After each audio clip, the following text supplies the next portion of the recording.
Do it now. Okay, go. Railroads by Spencer, Marissa, and Katie. What was life like for the immigrant workers?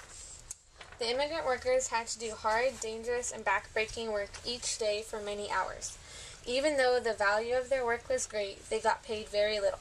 They had to work through snowstorms, avalanches which killed workers and slowed the progress. Sometimes crews advanced only a few inches a day.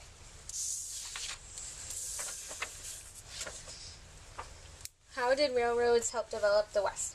The first transcontinental railroad helped the Union as a whole because it linked the East and the West and created a sense of unity within the nation.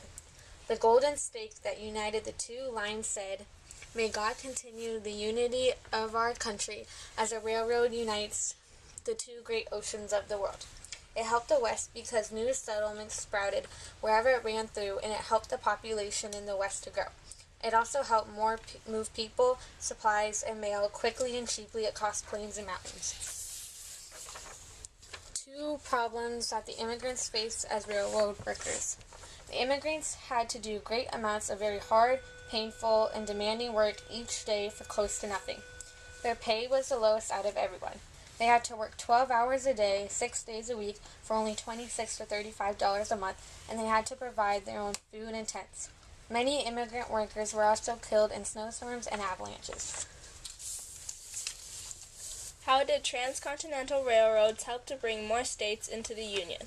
Settlements developed around the railways. Wherever there were tracks, there were settlements. Where the rail lines met is where the biggest settlements were.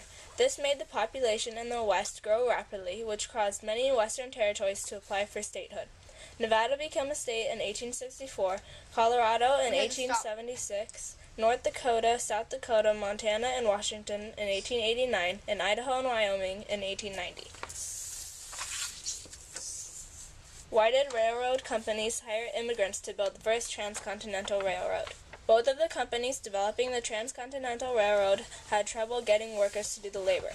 Apparently, no one wanted to do back-breaking, dangerous work with low pay, except immigrants.